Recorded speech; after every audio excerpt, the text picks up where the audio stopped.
Nongeye kubaha ikaze mu makuru yacu yo kuri iki gitondo tariki ya 5 Werurwe 2024 kuri mikoro ndi Jean Ngendahimana. Ngeze ingingo z'ingenzi amakuru yacu agiye kwibandaho.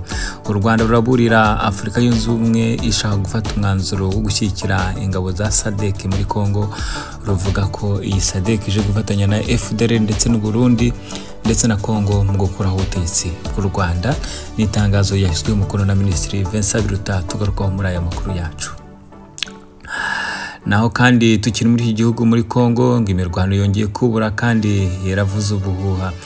Imirwano rero yahinduye ngo isura M23 yaratabaza amahanga kugira ngo ayitabare. Naho mu karere Perezida Yoweri Kaguta Museveni ngo yazirikanye uruhare rwa Ali Hassan Mwinyi, Perezida wa Tanzania uherutse kwitaba Imana, ngo yagize amasezerano ya Arusha aho leta y'u Rwanda yagiranaga ibiganiro na FPR Inkotanyi. Abashinja Ali Hassan Mwinyi bavuga ko yabongamiye kuri leta y'u Rwanda,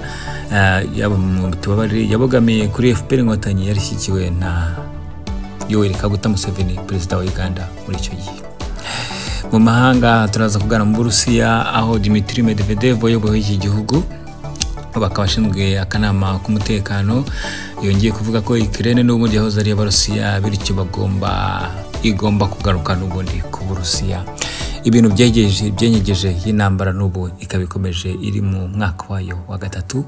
Mbaye ikaze mu makuru yacu, gendi Jean Ngendahimana, ikaze mu makuru yacu arambuye. U Rwanda rwaburiye Afrika yunze ubumwe ishaka gufasha ingabo za SADC ziri muri Kongo. Nyuma y'u Rwanda rero yasabye umuryango wa Afrika yunze ubumwe kudashyigikira ubutumwa bw'umuryango wa Afrika y'Amajyepfo muri Repubulika Iharanira Demokarasi ya Kongo buzwi nka SAMIL DRC. Bimenyesha ko byabisa no kwenyegeza umuriro.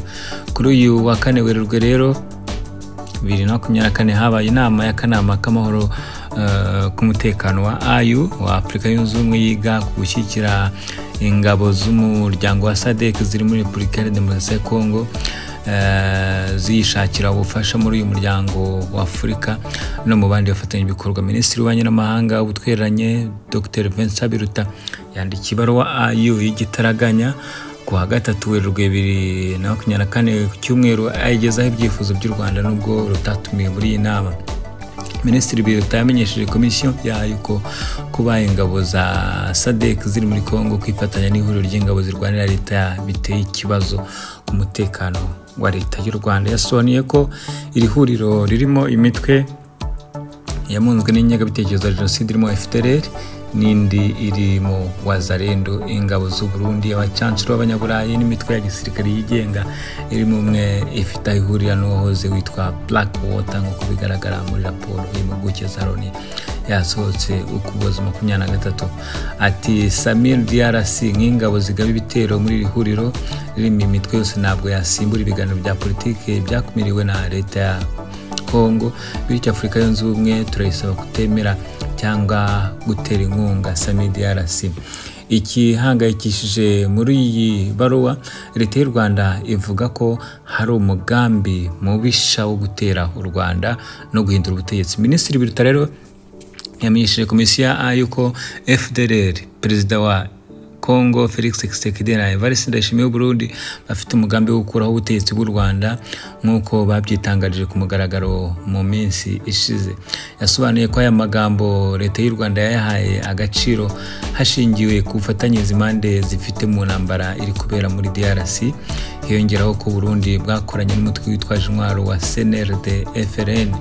Yibukije ko intambara yo muri DRC yakomeje bitewe no ku muryango mpuzamahanga wirengagije impamvu muzi zayo ziri mu bufasha buhabwa imitwe yimitse ingengabitekerezo ya jenoside, kwanga gukemura ibibazo by'Abanyekongo b'Abatutsi kwa leta ya DRC no kwanga gucyura abenegihugu bayo bahungiye mu karere barimo abarenga 100 bari mu Rwanda banirgarambije ku munsi w'ejo. Yasobanuye gufasha iyi SADC yahabwa biturutse muri AU no mu bafatanyabikorwa bandi byakwengeza intambara iri kuba kandi bwabushyikiye leta ya Kongo yanze inzira yo gukemura amakimbirane binyuze mu biganiro by'amahoro. Ati leta y'u Rwanda irasaba rero umuyobozi mukuru wa komisiyo ya AU gukoresha ububasha bwe agasaba leta ya DRC gukurikiza inzira y'amahoro binyuze mu biganiro bya Nairobi na Rwanda. Ni urwandiko rwanditswe nyuma y'uko n'ubundi leta y'u Rwanda yandikiye akanama k'umutekano w'umuryango w'abibumbye ugasaba kudashyigikira iyi Samir DRC. Hagati aho ariko kandi nubwo leta y'u Rwanda ivuga ibi, hari abibaza impamvu ivuga ibi kandi itari muri Kongo, benshi bakayishinja ko yaba ishyigikira M23, ibintu yagiye ihakana kuva kera n'amagingo aya.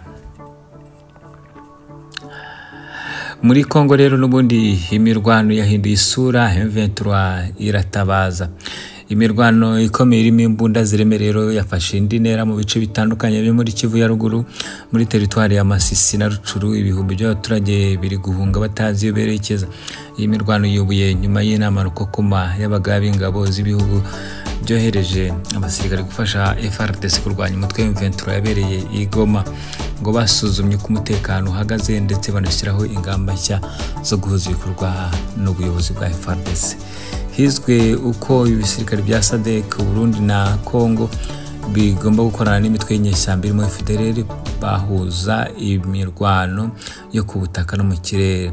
Nyuma y'ibyo biganiro, amasasu y'imbunda ziremereye n'izoroshye yumvikanye mu misozi ikikije Sake, aho bamwe mu baturage bakuyemo akabo karenge. Imirwano yo kuwa mbere iri kubera kandi Imabenga n'Ikatsiro muri Mweso, FARDC n'abafatanyabikorwa bayo bari kohereza ibisasu bya rutura guhera ku saa 11 z'igitondo. Amakuru avuga ko ibisasu biremereye bya FARDC birimo kugwa ubutitsa muri Sisiro rwa Kirima, ibirometero 17 uvuye Kibirizi.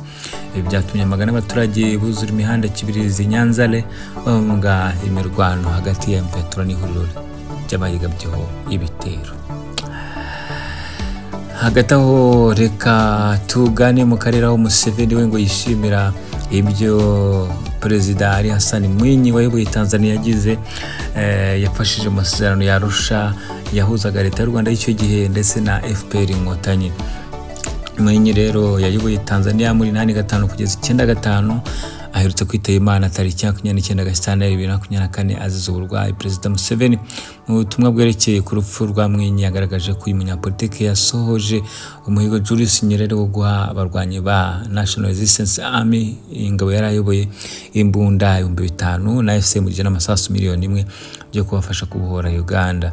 Yasobanuye kandi ko muri 86 ubwo intare yafataga Uganda, Mwinyi hamwe na Daniel Arap Moi wayoboye Kenya bagize uruhare rukomeye mu kuzanzamura umuryango wa Afurika y'Uburasirazuba wari warasenyutse. Nubwo bivuga gutya, Perezida Museveni ashimira Ali Hassan Mwinyi, bivugwa ko ngo yaba yarabogamiye kuri FPR Inkotanyi ko niyo mpamvu yafashe ubutegetsi Tanzania itigeze umuhuza rero wanyawe wo hagati, ahubwo ariyo mpamvu Museveni nawe amushimira muri rusange. Reka dusoreze amakuru yacu mu Burusiya, aho Dmitry Medvedev wabayeho perezida w'Uburusiya kuruba akabashinzwe akanama k'umutekano w'Uburusiya avuga ko Ukraine nta kabuza igomba kwigaruzwa ikagaruka ku Burusiya nk'uko n'ubundi byahoze. Ibi yabitangarije rero bwari maganira n'urubyiruko muri rusange mu gihugu cy'Uburusiya. Medvedev yigeze kuramutsa Uburusiya nyine yashimangiye ko ibikorwa bya gisirikare by'Uburusiya muri Ukraine bibwirizwa kubandanya gushika abategetsi ba Ukraine bafashwe. Ukraine nta kiravuga kuri ano majambo. Medvedev afise uburemere bunini kuko ari mu bavuga bakumvirwa mu Burusiya.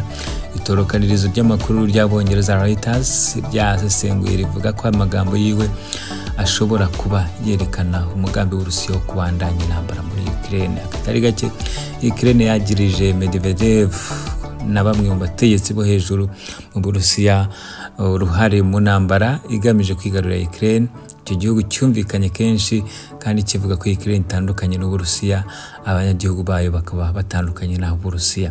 Medvedev ari ku ruhande rw'abategetsi b'Uburusiya badashyigikiye ko haba ibiganiro by'amahoro hagati y'Uburusiya na Ukraine. Avuga ko kugira ngo habe ibiganiro Ukraine igomba kubanza kwemera icyo yita ukuri, ikemera ko yegukira yishira ku Burusiya.